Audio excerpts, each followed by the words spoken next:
또 이사야 55장 6절에 7절 말씀을 보면 너희는 여호와를 만날 만한 때를 찾으라. 가까이 계실 때에 그를 부르라고 말씀하고 있습니다. 더 나아가 고린도서 6장 2절 말씀을 보면 보라 지금이 은혜 받을 만한 때요 보라 지금이 구원의 날이라고 말씀하고 있습니다. 하나님은 지금도 예배자를 찾으시고 예배 한번 잘 드려서 어제나 오늘이나 영원토록 동일하실 그 주님을 만나면 여러분들이 새 사람이 되어서 제2의 인생 제3의 인생을 지금도 시작할 수 있다고 말씀하고 있습니다. 우리가 매일 하루에 2번씩 예배를 드리는데 무슨 은혜가 있겠냐 그렇게 생각할지 몰라도 우리가 예배를 통해서 하나님 앞에 집중하는 거예요.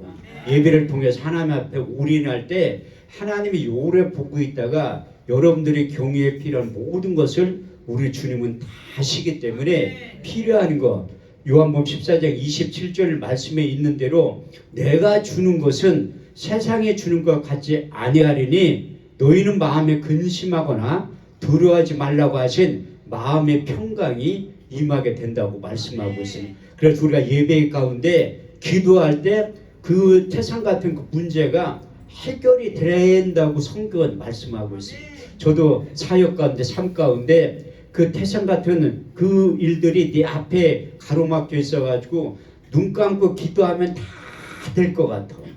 그런데 눈 뜨면 현실은 똑같아. 하나도 변한 게 없다니까. 그런데 우리가 예배를 통해서 말씀을 듣고 믿음이 형성이 되는 거예요. 로마서 10장 17절 말씀에 보면 그러므로 믿으면 들음에서 나며 그 들음은 그리스도의 말씀으로 말미암았느니라. 믿음 생성을 위해 말씀을 듣든지 성령의 9가지 은사인 하나인 그 믿음의 은사를 받든지 둘 중에 하나라니까요. 고린도 12장 4절에 11절 말씀을 보면 은사는 여러 가지나 성령은 같고 지금은 여러 가지나 주는 같으며 역사는 여러 가지나 모든 것을 모든 사람 가운데 역사하시는 하나님은 같으니 성령의 나타나심을 주심을 유익하게 하심이라. 어떤 이에게는 성령으로 말미암아 지혜의 말씀의 은사를 지식의 말씀의 은사를 믿음의 은사를 받으면 그 환경을 지배하고 이겨낼 수 있는 힘도 이로부터 공급이 된다는 것을 깨달으면 나 혼자의 힘과 능력을 못하는 거예요. 사도 바울이 그는 태어날 때 금수저를 물고 태어났고 많은 경험을 했지만 결국은 빌립보 4장 13절 말씀을 보면 내게 능력 주신 자 안에서 내가 모든 것을 할 수 있다고 고백하고 간증하고 있어요. 근데 빌립보 4장 11절에서 12절 말씀을 보면 내가 궁핍함으로 말하는 것이 아니라 어떤 형편이든지 자족하기를 배웠느니 내가 궁핍에 처할 줄도 알고 풍부에 처할 줄도 알아 모든 일에 배부르며 배고픔에도 일체의 비결을 배웠노라. 그는 요즘 말로 세상 말로 표현하면 산전수전 다 겪은 사람이지만 그래도 그런 모든 걸 내려놓고 내게 능력 주신 자 안에서 내가 모든 것을 할 수 있다고 고백할 때 하나님께서 여러분들이 필요한 모든 조건을 이로부터 예배를 통해서 다 공급이 된다고 말씀하고 있어요. 그래서 사도 바울은 끊임없이 하나님의 공급이 됐다고 이렇게 간증하고 자랑하고 있습니다. 빌립보 4장 19절 말씀을 보면 나야 하나님의 그리스도 예수 안에서 영광 가운데 그 풍성한 대로 너희 모든 쓸 것을 채우시고 공급해 주신다고 간증하고 있듯이 여러분도 하나님의 끊임없는 공급을 받기 위해서는 예배에 집중할 때 하나님께서 응답하시고 하나님께서 치유하시고 하나님께서 해결해 주신다고 하는 그 간증의 주인공들이 이 약복한 기도를 통해서 많은 일들이 일어나서 그 주인공이 옆에 사람이 돼봤자 나하고 아무런 상관도 없어요. 그 기적의 주인공이 바로 내가 돼야 된다니까요. 그래서 오늘도 기름 부음이 임하면 나타나는 현상에 대해서 말씀을 드리려고 해요. 오늘 본문 말씀이 요한일서 2장 20절 말씀인데 너희는 거룩한 자에게 기름 부음을 받고 모든 것을 아느니라. 제가 이 주제를 가지고 15년 동안 전국을 다니면서 집회를 인도하고 있어요. 우리 예수새생명 부흥협의 회원 목사님들도 어떤 목사님은 왜 주자가 15년 동안 똑같은 본문을 가지고 집 성회를 하냐고 물어보는데 하나님이 나에게 기름 부음 사역자를 부르고 그 일을 하려고 했기 때문에 하는 거예요. 그런데 싫으면 오지 말라고 해요. 우리 단체에 내온 목사님. 아씨 코드가 안 맞으면 이 하나님의 일은 합력하여 코드가 맞는 사람들끼리 해도 될까 말까 하는데 방해하는 사단의 공격이 얼마나 심한데. 그래서 이게 일반 목회만 하면 욕을 많이 안 얻어먹어요. 그럼 저같이 이렇게 이 사역하는 기도원 사역하는 목사님들은 내가 볼 때 원장님도 욕 무지하게 얻어먹어. 성경에 써 있다니까요. 왜? 우리 주님께서 8가지의 복을 말씀하신 다음에 그 끄트머리에 마태복음 5장 10절에 12절 말씀에 써 있다니까요. 의를 위하여 핍박을 받는 자는 복이 있나니 천국이 저희 것임이라. 너희가 나를 인하여 욕하고 핍박하고 거짓으로 거스려 악한 말을 할 때에 너희는 기뻐하고 즐거워하라. 하늘에서 상이 크미니라. 이같이 너희 선지자들도 핍박을 받았느니라. 아, 성경에 써 있잖아요. 선지자의 역할을 하면 핍박을 받게 된다고. 그래서 일반 목회하는 목사님들하고 기도원 사역하는 목사님들은 핍박의 정도가 틀리다니까요. 이게 사람 연수가 자기 집안 시끄라고 마태복음 10장 36절에 써 있는데 제가 이 부흥사 사역 15년 하면서 누가 나를 가장 핍박하냐면 우리 집사람하고 딸이 핍박한다니까요. 일반 목회나 똑바로 하지 이렇게 돌아다니지 말라고. 그 마찬가지. 나는 여태까지 스님들한테 사역하면서 욕을 얻어먹은 적 한 번도 없어요.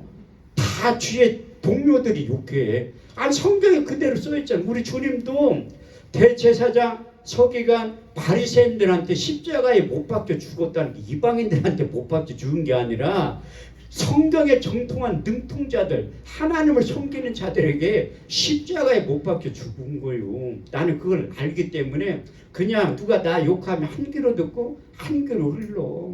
그래 내공이 많이 쌓였다니까. 제가 처음에 교회 개척할 땐 응답을 받아서 서울 한복판 청담동이나 압구정동에서 교회를 개척했으면 내가 이렇게 많은 연단이 없으면 아이고 그 심한 말 하면 얼마나 내가 상처가 됐겠어요.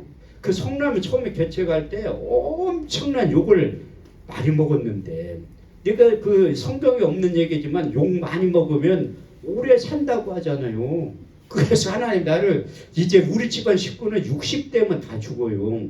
엄마도 60에 아버지도 60에 심지어 삼촌 고모들도 60에 죽었고 큰형도 60에 죽었어요. 나도 얼마 안 남았다니까. 가족력으로 따지면. 근데 내가 예수를 잘 믿으니까 나 한 사람을 인하여 사도행전 16장 31절 말씀에 보면 주 예수를 믿으라 그리하면 너와 내 집이 구원을 얻으리라. 큰 누나가 70이 다 됐는데 나 때문에 그렇게 오래 사는 거라니까요. 왜? 하나님이 지혜의 기름을 부어주시면 하나님이 만들어 놓은 구약적인 표현은 수완이라고 말씀하고 수완. 우리의 날수라고 표현하고 있는데 출애굽기 23장 25절에 26절 말씀을 보면 너희는 너희 하나님을 섬겨라. 그러면 내 양식과 물의 복을 내리고 너희 중에 병을 처하리니 내 나라에 낙타하는 자가 없고 잉태치 못하는 자가 없을 것이라. 내가 너희 날수를 채워주신다고 표현하고 있습니다. 신약적인 표현은 사도행전 17장 26절 말씀에 보면 인류의 모든 족속을 한 혈통으로 만드사 온 땅에 거하게 하시며 저희의 연대를 정하시며 거주의 경계를 하나셨다고 말씀하고 있습니다. 신약적인 표현은 저희의 연대라고 표현하고 있고 여러분들이 이 대구에 사는 거 내가 원해서 사는 것 같지만 하나님이 거주의 경계를 하나셔가지고 거기 태어난 거에서 반경 200km를 넘어가지 않고 대다수의 사람들이 거기 사는 거예요. 저도 대전이 고향인데 왜 서울하고 대전하고 거리가 150km밖에 안 떨어졌다는 200km를 안 벗어나는 거예요. 그래서 하나님이 거주의 경계를 다 하나셨다고 말씀하고 있어요.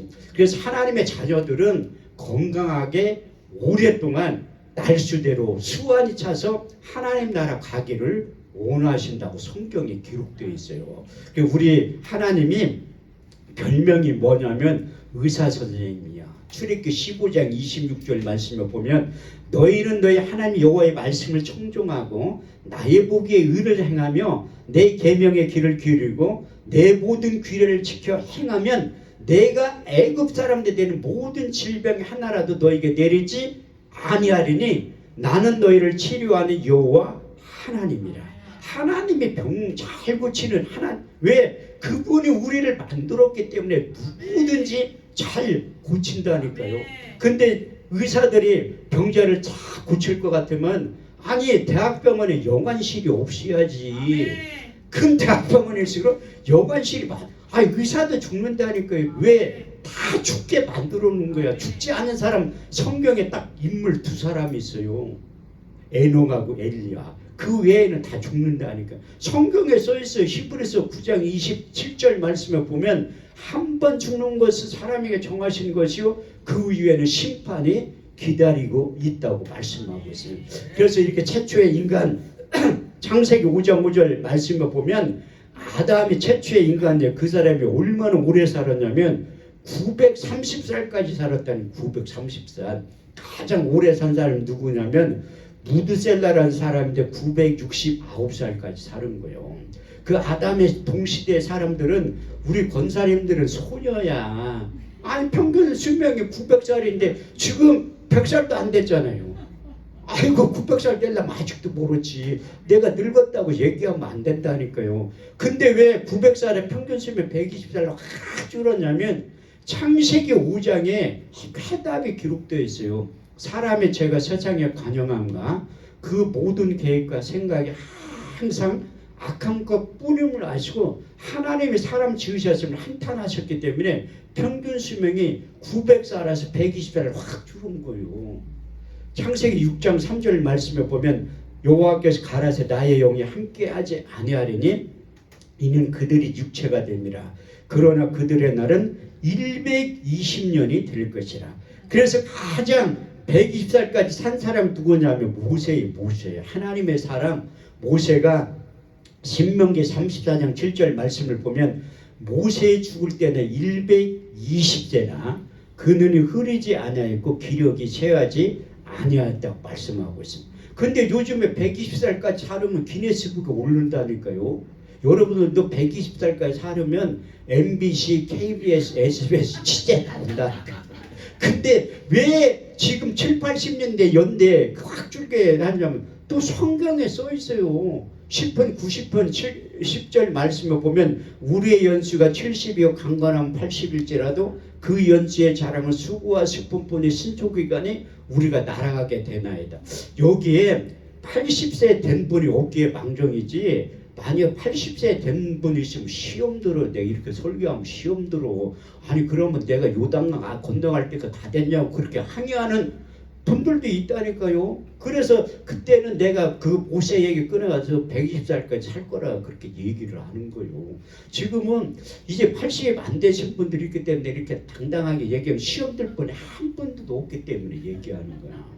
그래서 하나님 우리가 건강하게 살기를 원하시는 게 뭐냐면 하나님의 자녀들은 하나님이 그 수완이 찰 때까지 다 책임져 준다는 거예요. 그래서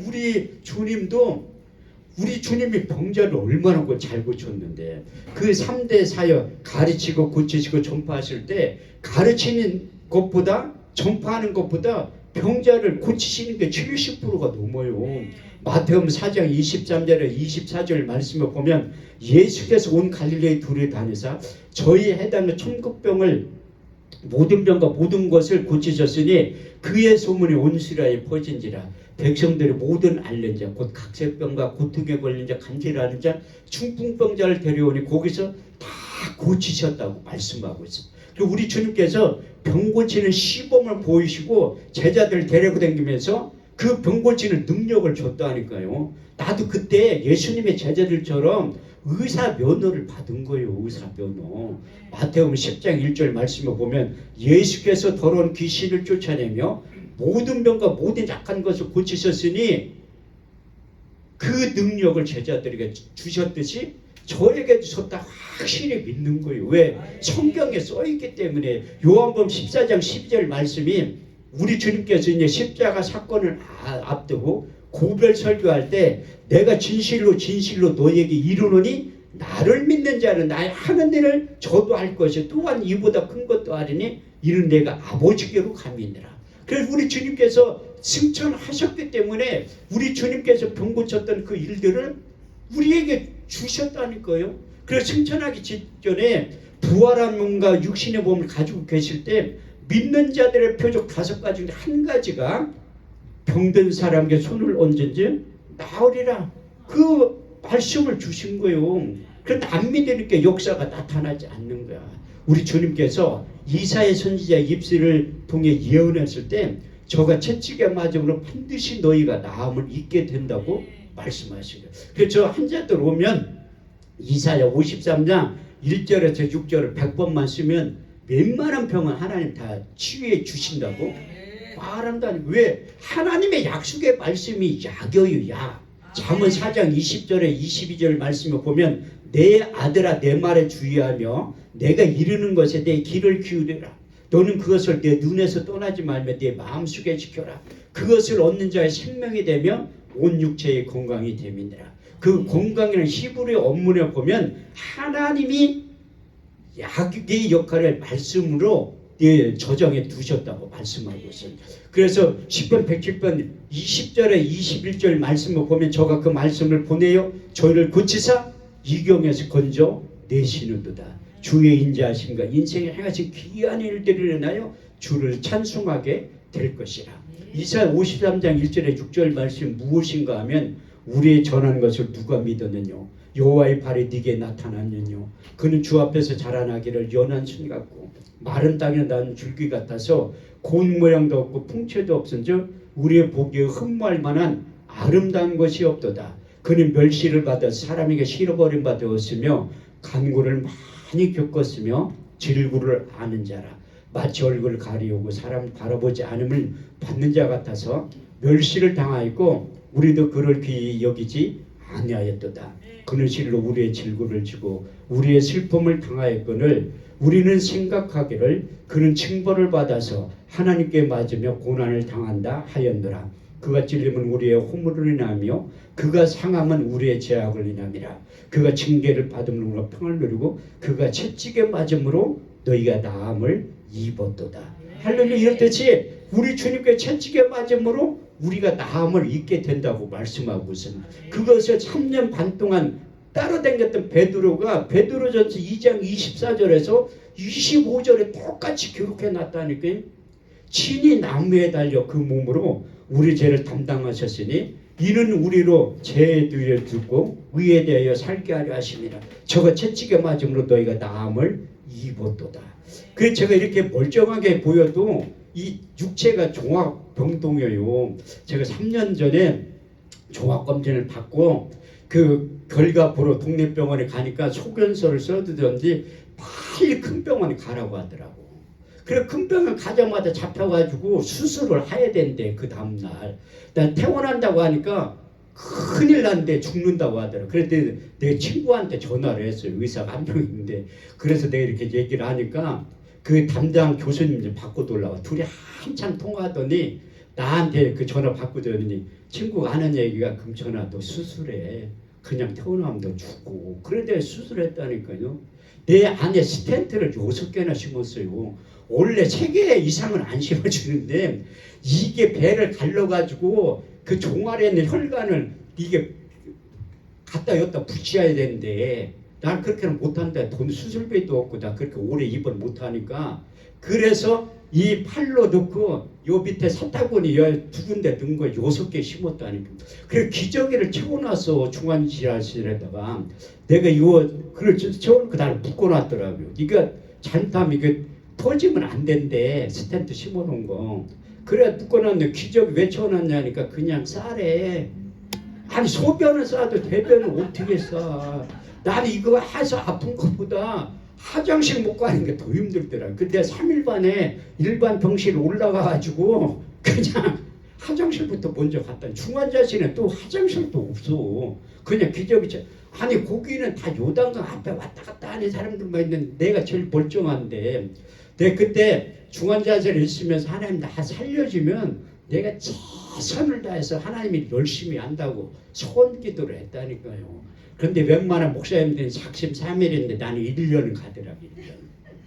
내 이제 깨가 살살 나니까 아침에 일어났는데 눈이 안 보이는 거야. 얼마나 놀랬겠어요. 아침에 일어났는데 왼쪽 눈이 안 보여. 처음에 잠자리가 날라다니는 것 하더니 이게 잠자리가 꽉 차가지고 안 보여. 그래 안가 가니까 혈관이 다 터져서 그렇대. 당뇨 때문에 혈관이 다 터져서 그렇대. 그래서 이제 큰 병원 가라고 소견서를 써준 거예요. 그래 안가 가가지고 1년을 치료했다. 1년을. 그런데 안 보여. 내가 안과 선생님한테 하도 병원에 가니까 얘기 좀 하자고 한 거예요. 이거 현대의학을 고치냐 하니까 못 고친대. 그러면 하나님 고칠 거라고 하니까 나한테 웃으면서 직업이 뭐니? 목사라고 하니까 목사님들은 말도 안 되는 얘기를 한다는 거야. 아니 현대의학을 못 고치는데 어떻게. 그래 내가 오살기도원 간 거요. 왜? 내가 대구 살면 여기 오지. 원장님한테 기도 좀 해달라고 하지. 저분도 의대 나와가지고 의사면허가 있는데. 근데 내가 오살기도원 가니까 한쪽 눈 안 보이는 사람. 안 돼. 운전을 하고 댕겨야 돼. 한쪽 눈으로 운전하니까 엄청 불편하잖아요. 근데 오살기도원 가가지고 월요일날 가서 눈 감고 가서 금요일날 아유 하나님은 누구보다 나를 잘 알아. 월요일날 응답해서 내가 눈 확 떠지면 집에 가지. 하나님 내가 예배 잘해도 못 도망가게 하려 금요일날 꼭 응답을 하신다니까. 그래서 여러분도 응답 못 받았으면 오늘 저녁에 할 수도 있어요. 꼭 오시라니까 저녁 때. 근데 그 목사님이 설교를 하는데 그 시편 30편 2절 말씀을 가지고 설교를 하더라고요. 여호와 하나님이여 내가 여호와께 부르짖으며 내 병을 고치셨나이다. 그 설교를 하는데 그 말씀이 살아서 막 내 몸으로 들어와. 히브리서 4장 12절 말씀대로 이루. 하나님의 말씀은 살았고 운동력이 있어 자유의 날선 어떤 검보다도 예리하여 혼과 영감의 관절과 골수를 찔러 쪼개는 거야. 그 말씀이 경험이 되고 처음이 된 거예요. 제가 옛날에 아는 목사님이 신방을 가자고 하더라. 자기한테 목사 안수를 준 그 교수님이 계신데 지금 집에 있대. 병원에 있다 퇴원했다는 거야. 그 병원에서 집에 가라고 하면 다 나섰던지 병이. 아니면 못 고쳐서 잘 먹고 가고 싶은데 가라고 하면 죽을 때가 다 됐다는 거예요. 이게 전자 같으면 나를 같이 신방을 가자고 안 하지. 후자이니까 간 거예요. 딱 가서 보니까 얼굴이 시커먼해. 이게 한 달 지나서 흑 달 오면 제 경험에 의하면 2달 안에 다 죽어요. 흑 달 오면. 가나 말게 한자라 완전히 흑 달이 온 거야. 그러면서 내가 신방 가면 별로 얘기 안 해요. 예배부터 먼저 드리자고 하지. 예배 드려야지 하나님의 은혜를 주신다니까. 그래 난 출애굽기 20장 24절 말씀이 확실히 체험된 목사예요. 내게 토단을 쌓고 그 위에 너희 양과 소로 너희 번제와 화목제를 드려라. 물은 내 이름을 기념하는 곳에 내가 강림하여 복을 주리라. 그래서 예배 드리기 전에 딱 인사를 하는데 본인이 신학교 교직신학 교수라 성경을 우리나라에 나보다 많이 아는 분은 드물다는 거야. 그래서 그러시냐. 그래서 그러면 아니 성경을 그렇게 많이 알으면 하나님이 정해놓은 수완까지 살아야 될 거 아니야. 아니 그게 안 되니까 병들어 이제 죽을 때 됐으니까 집에 의사가 퇴원하 집에 가서 있으라고 한 거잖아요. 근데 예배 끝나고 나더니 그분이 나한테 하는 얘기가 목사님의 얘기를 들으니까 내가 알았던 성경 지식은 이론이 지나지 않았다는 거예요.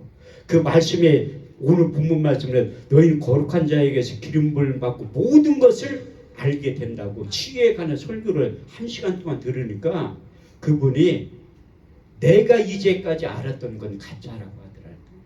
그 말씀이 경험이 되고 처음이 되니까 그 우리 주님께서 채찍에 맞음으로 너희가 나음을 잊게 되었다는 게 확실히 믿어진다는 거예요. 그 20분 있다가 그분이 이게 유튜브 중계하니까 병원 거를 하면 또 항의 받을 수 있으니까 병원에서 연락이 온 거예요. 왜? 나는 예배 한 번 나는 그분보다 믿음이 더 적은 거야. 어떻게 보면 그분이 간 이식 대상자가 나타났으니까 빨리 병원으로 오라고 하더라고. 그런데 그분은 안 간대. 왜? 하나님이 나를 다 고쳐줬기 때문에 이식을 안 받아도 된다고 하더니 이식을 안 받아도. 그러니까 이제 환자가 안 간다고 하니까 그 보호자인 아들한테 연락을 한 거야. 그래서 아들이 그 전화를 받고 아버지한테 전화해가지고 막 싸우더라고. 빨리 가자고. 그런데 이제 그 교수님 안 간다는 거야. 그럼 나한테 하는 얘기가 냉면을 먹으러 가지. 사모님이 난리가 난 거야. 죽 먹어도 토하는 사람이 무슨 냉면을.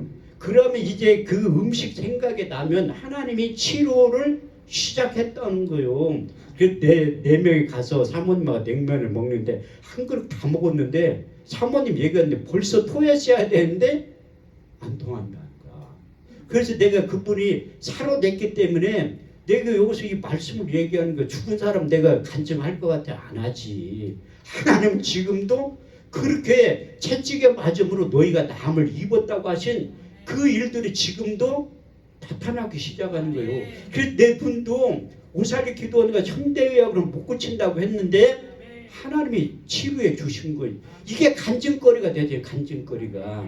내가 또 하나 그 임플란트 16개 심은 것도 그 간증거리가 되는 거예요. 난 예수님의 흔적을 얼마큼 가지고 있는 사람. 아니 감기 걸렸다 나시면 무슨 간증거리가 돼. 임플란트 16개 공짜로 심은 것도 그 간증거리가 되고 이 한쪽 눈 이 실망했다 뜬 것도 간증거리가 된다는 거예요.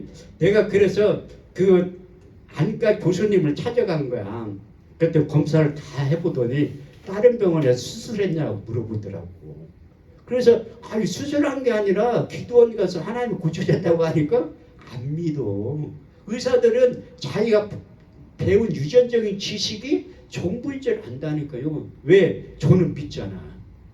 하나님께 부르짖을 때 내 병을 고치신다고 하는 많은 경험도 있고 저희 사역 가운데 많은 사람들도 죽었지만 살아난 사람도 많아요.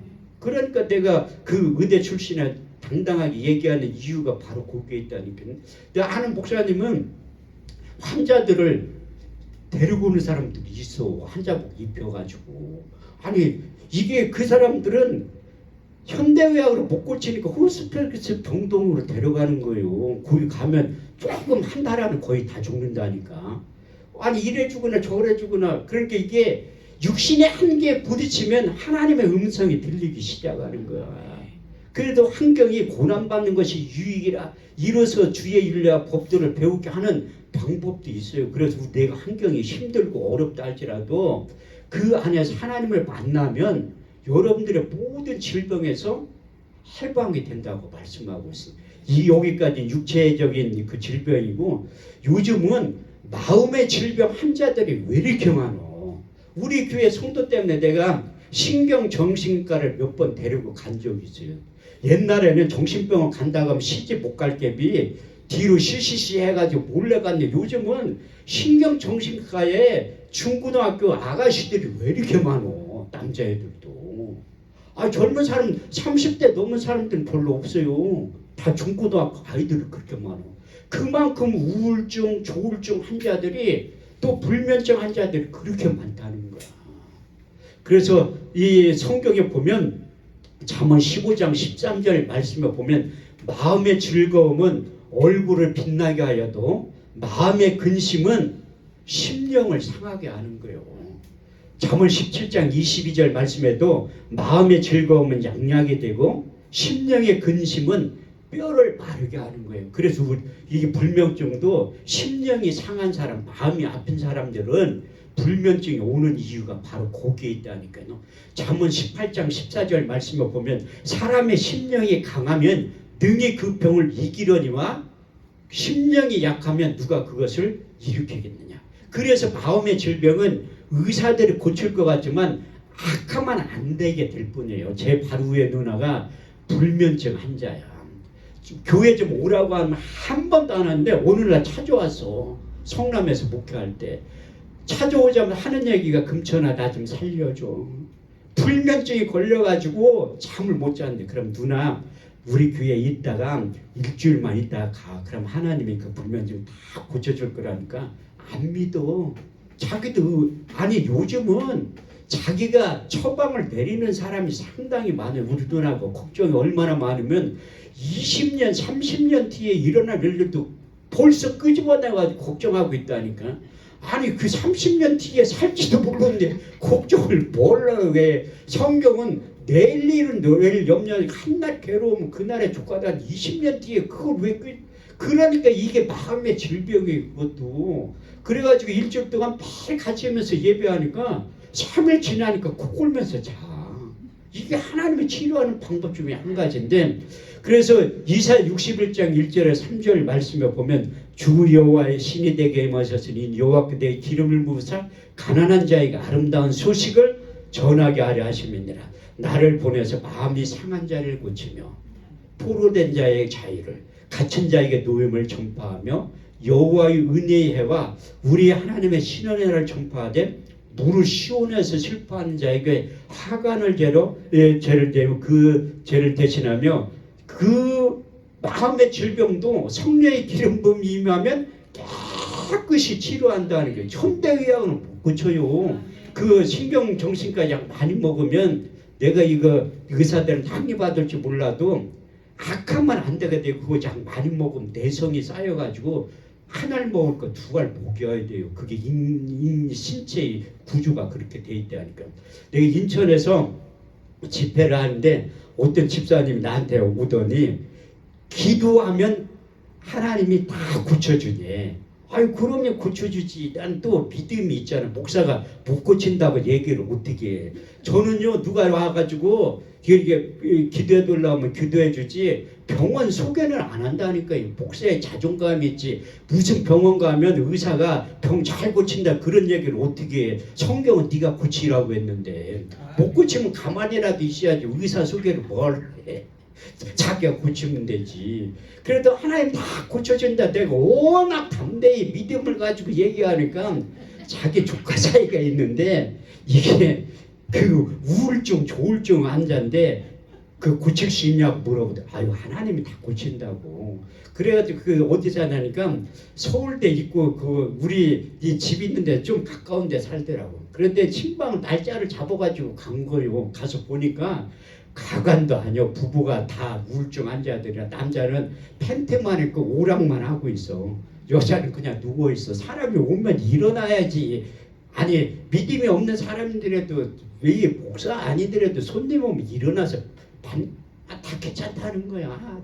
그래서 또 나 같이 간 집사님하고 우리 집사람은 셋이 예배를 드린 거야. 아 예배를 드려야지. 하나님이 역사를 하는 거지. 예배 드리는데 또 쳐다도 안 봐. 근데 내가 설교하는 게 마음에 감동이 오는데 6개월 동안 이 집에 신방 와서 일주일에 한 번씩 예배를 드려주라는 거야. 아 나 딴 데 집회하러 가라. 6개월 동안 한 번도 못 갔어요. 그 한 가정 살리기 위해서. 어떤 때는 가면 그 집사님 아니면 문도 안 열어줘. 거기 앞에서 그냥 기대해주고 간 거예요. 근데 3개월이 지나니까 그 여자분이 예배 자리에 앉는 거야. 그게 말씀의 능력이라니까요. 6개월 지나니까 그 남자분도 안 듣는 것 같아도 다 들어. 다 듣는다니까요. 그 오락하는 거 가면서 다 듣다가 6개월 지나니까 예배 자리에 앉더라고. 그런데 그 사람들이 말씀을 들으면서 회복이 되기 시작하는 거예요. 왜? 그 잠언 17장 22절 말씀에 보면 마음의 즐거움은 양약이 돼도 심령의 근심은 뼈를 마르게 한다고 기록되어 있는데 그 양약이 출애굽기 15장 26절 그 히브리 원문에 보면 파르페거든요. 양약이. 그래서 여호와 라파하고 동의어요. 그 다시 말해서 심령의 근심 뼈를 마르게 하는 그 질병도 예배 가운데 하나님이 다 고쳐준다고 하신 약속의 말씀이 회복이 된 거야. 그래서 우울증이 사라지고 조울증이 사라져서 그 사람 특징이 뭐냐면 다 귀찮은 거예요. 그 조울증 걸리면 죽고 싶은 생각이 사로잡는 거예요. 그런데 그 예배를 6개월 드리니까 하나님의 그 가정을 치료해 주셔서 이제 교회에 나간다고 하더라고. 그럼 우리 세 사람 순복음교회 오야지 가까운 데 있는데 여의도 순복음교회 간대. 내가 그래서 가라고 했지. 나보다 능력이 훨씬 많은 조인규 목사님이 케어를 해야지. 나 같은 사람 그분들 케어 못하니까 하나님이 그렇게 큰 교회, 대형 교회 보낸 거에 난 하나도 안 서운하더라고. 그런데 그분이 너무 고맙고 감사하다고 나에게 선물을 줬어요. 그 선물이 뭐냐면 참기름 2병 줬어. 너무나 감사하다니까. 지금도 교제를 해요. 신앙생활 얼마나 열심히 하는데. 왜? 저의 작은 헌신을 통해서 목사의 최고의 보람은 안 믿는 사람들이 예수 믿는 거예요. 그 로마서 10장 9절에 10절 말씀을 보면 내가 만일 내 입으로 예수를 주로 시인하며 하나님께 죽은 자 가운데 살리신 것을 내 마음에 믿으면 구원을 얻으리니 사람이 마음으로 믿어 의에 이르고 입으로 시인하여 구원에 이르니라. 그 구원받게 하는 게 목사의 하는 사명이 바로 그런 거라니까요. 그런데 얼마나 기분이 좋아. 우리 교회 안 나와도 참기름 2병 줬어도 난 너무나 감사한 거예요. 왜? 하나님 나라가 확장되고 그 하늘나라의 시민권을 예배를 통해서 예수님 만나서 그분이 받았잖아요. 저도 그 시민권이 2개가 있어요. 대한민국 국적이 있고 많은 분들이 뭐 외국 동남아 사람처럼 생겼다고 뭐 필리핀이나 태국 사람처럼 내가 그 지금 기도원 옮기기 전에 수원과학대 옆에 있을 때 태국인 사역을 아는 목사님하고 같이 했어요. 그 환자들 데리고 오면 그 산부인과를 내가 차로 이렇게 모시고 가면 내가 남편인 줄 알고 나를 불러. 태국 사람처럼 보인다고. 내가 그 병원을 얼마나 많이 데리고 다녔는데 심지어 이게 손가락 잘린 아피비시라고 있어. 그런데 그 사람이 어떻게 알고서 연락이 온 거예요. 손가락 잘린 사람.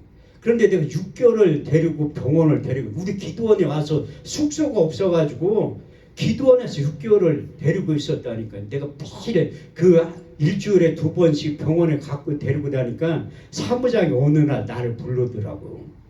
부르코냐고. 산채보면 부르코냐고. 나 부르코 아니고 목사라고 하니까 그 사무장 그분이 의사한테 얘기를 한 거예요. 그 의사가 그 소견서를 잘 써준 거예요. 그래 등급을 잘 받아 4,200만 원 받아가 태국 가서 떵떵거리면서 잘 산다니까요. 내 이 또 그 태국 여자가 연락이 왔어. 난 그 모 병원에 그 아이를 낳는데 중환자실에 있는 살 가망성이 없대. 그래가지고 호흡기 빼고 안 빼는 건 생명윤리위원회가 그거 이렇게 하더라고요. 이틀 동안. 그래서 이제 그 종교인이 한 명 모여야 되는데 내가 간 거요. 그 태국 사람이 나 알기 때문에 나를 데리고 간 거야. 가족끼리 하는데 그 아이가 산소호흡기를 꽂고 있는데 너무 불쌍한 거야. 병원비가 의료보험이 안 되니까 1억이 넘게 나온 거예요. 그래서 그 병원 업무과 사회복지사 찾아가지고 내가 눈물을 글썽거리면서 그 얘기를 하니까 도대체 어떻게 되는 관계냐. 그래서 내가 목사라고 하니까 그 교회 우리 교회 성도냐고 물어보다 아니라고. 그랬더니 목사님이 굳이 그렇게 얘기할 필요가 뭐가 있냐는 거예요. 그래서 병원비 좀 깎아달라고. 그래서 절반 깎아줬어요. 그 담당 의사들하고 거기에 그 병원에 있는 사람들 그 외국인 그 돕는 게 있더라고요. 그래 5천만 원 깎아줬는데 그 아이가 결국은 죽었어요. 나는 그 태국 부모들 보면서 이걸 빼면 죽거든요. 호흡기를. 근데 현대의학도 치료를 해두려고 하더라고요. 그래서 나머지 그 지불은 그 아이의 아빠가 다니는 공장 회사 사장님 와가지고 집을 각서를 써가지고 그래 했는데 결국은 죽은 거예요. 그래서 하나님이 나이가 그렇게 끊임없는 일들을 하게 만드는 것은 나도 처음에는 목사 안수 받고 내가 원하는 사역만 했어요. 왜? 힘들고 어려운 건 하기 싫지. 나도 사람인데 귀하게면 좋은 거 편한 것만 하는데 하나님이 바울에게 그리스도의 마음을 소유했던 것처럼 누가 주의 마음을 알아서 주를 가르치겠느냐? 그러나 우리가 그리스도의 마음을 가졌느니라. 그리스도의 마음을 갖고 하는데 난 여기 와서 나보다 더한 목사님이 또 한 분 계시더라고. 원장님 그거 아니기 때문에 내가 원장님한테 그랬어요. 포기하라고. 포기하시라고. 왜? 그랬더니 원장님은 엄청 힘들어. 아까도 잠깐 참아주면 얘기하는데 너무 힘들어. 그게 주님의 마음이 없으면 그렇게 못해요. 내가 그거 하면서 수익이 창출되냐니까 아니래. 자비량을 거의 하는 거라고 하시더라고요. 나는 그거 하면 엄청 수익이 많이 생긴 줄 알았더니 30년을 넘게 하셨다니. 그게 주님의 마음이 없으면 못해요.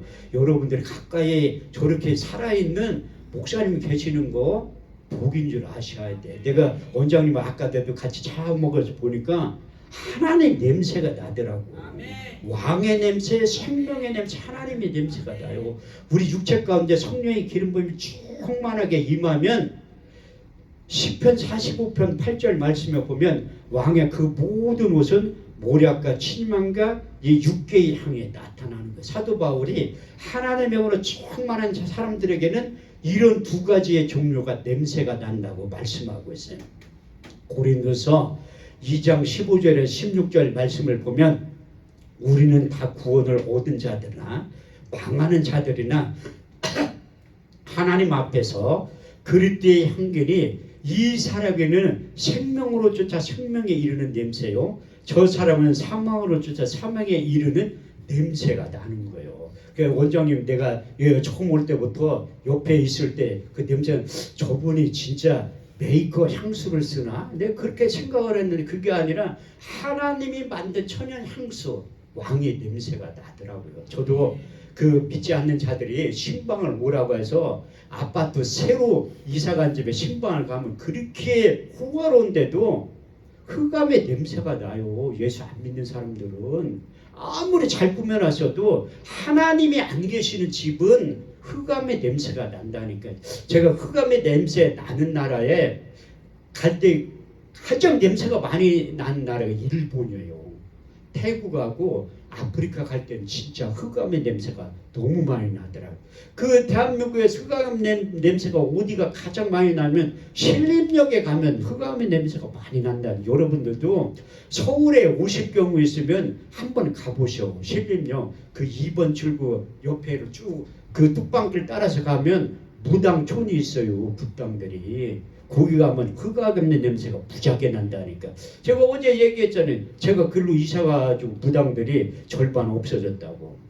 그 정계가 안 나와서 그런지 몰라도 손님이 없어서 문을 닫았던지 제가 기도해서 닫았던지 둘 중에 하나인데, 나는 내가 기도해서 닫았다고 믿는 목사 중에 한 사람이 왜 우상을 다 내 폐하게 만드는 그 일을 하나님이 나도 그쪽 영역으로 불러서 하게 하니까 하는 거예요. 근데 아무리 초라한 집에 가도 하나님이 계시는 집은 왕의 냄새가 나요. 내가 여기에서도 여러분들 볼 때 그 왕의 냄새, 하나님의 냄새가 나는 분들이 상당히 많이 계실 것 같더라고요. 왜? 그것은 영의 줄기로 흘러내려가는 거예요. 원장님이 많은 걸 영적인 자원을 갖고 있기 때문에 여기 와서 드나드는 자들에게 그 흘러내려가는 이유가 바로 거기에 있다니까요. 여러분들이 원장님 하시는 사역에 대해서 이해되지 않고 납득되지 않는다 할지라도 하나님이 원장님에게 먼저 말씀하시는 거예요.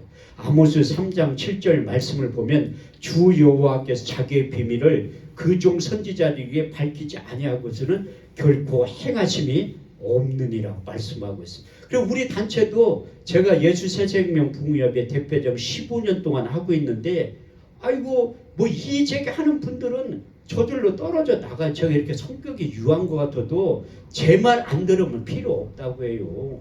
왜?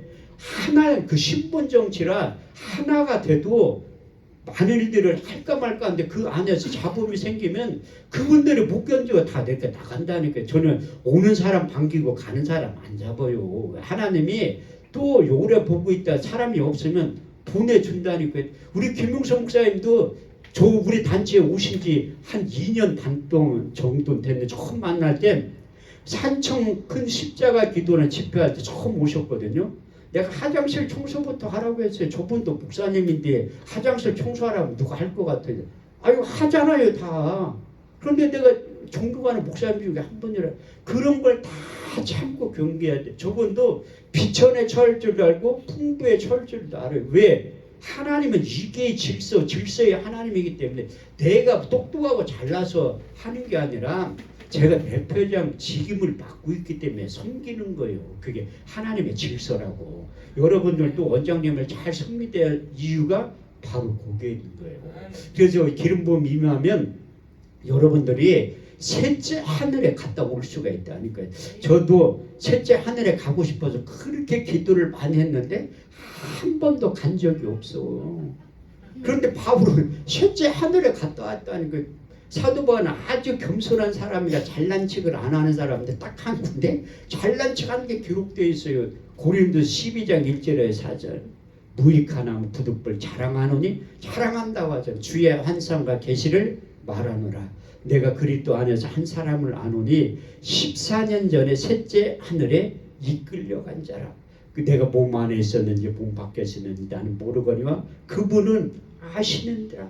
내가 낙원에 이끌려가서 사람이 가히 말할 수 없는 소리를 들었는데, 그래서 사도 바울이 다메섹 도상에서 우리 주님을 만나서 변화의 새 사람이 됐지만 셋째 하늘에 갔다 와서 이제 그가 사명과 소명을 발견해서 주의 일을 감당하는 거예요. 그 아나니아에게 그 다메섹 도상에서 사도 바울의 눈 멀어가지고 신방 좀 가라고 기도의 사람 아나니아를 부르는 거예요. 그런데 안 간대. 왜? 이거 기도하는 목적이 뭔데? 내 뜻대로 마옵시고 아버지의 뜻대로 그게 기도하는 목적이 그거예요. 하나님의 뜻대로 살기 위해서 기도하는데 아나니아를 불러도 신방 가서 눈 좀 띄워주게 하라니까 안 간다는 거야. 왜?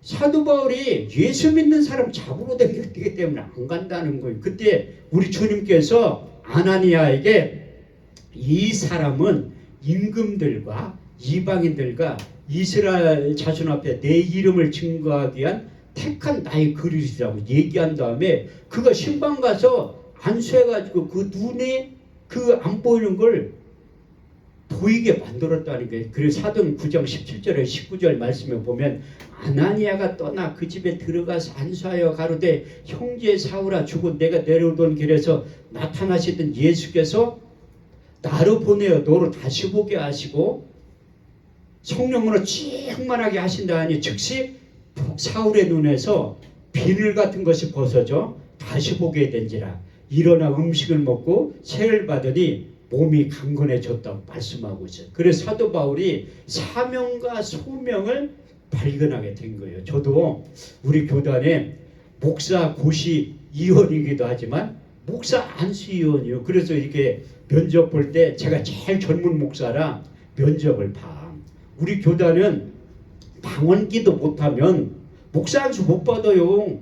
그 조장, 지역장도 방언기도 못하면 할 수가 없다니까요.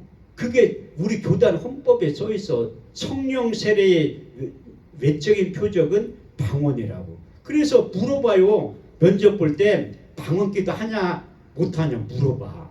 그런데 내가 면접 볼 때 어떤 남자 전도사님이 못한다고 솔직히 손들더라고. 내가 학교 어디 나왔냐니까 여기에서 가까운 학교 나왔어. 아니 요즘 교수님들이 방언의 은사는 사도행전의 그 시대에 끝났다고 얘기를 하니까 방언기도 못하는 분도 많아요. 그러면 목사 안수 받을 때까지 기도해서 방언 기도를 못하면 목사 안수 못 받는다고 내가 그렇게 얘기를 한 거예요. 그랬더니 내가 나중에 확인해 보니까 방언의 은사를 받았대. 내가 해보라니까 진짜 하더라고요. 그래서 그 목사 안수 받은 거예요. 그런데 내가 그 또 질문하는 게 있어. 지원병이냐 착출병이냐 물어본다는 거예요.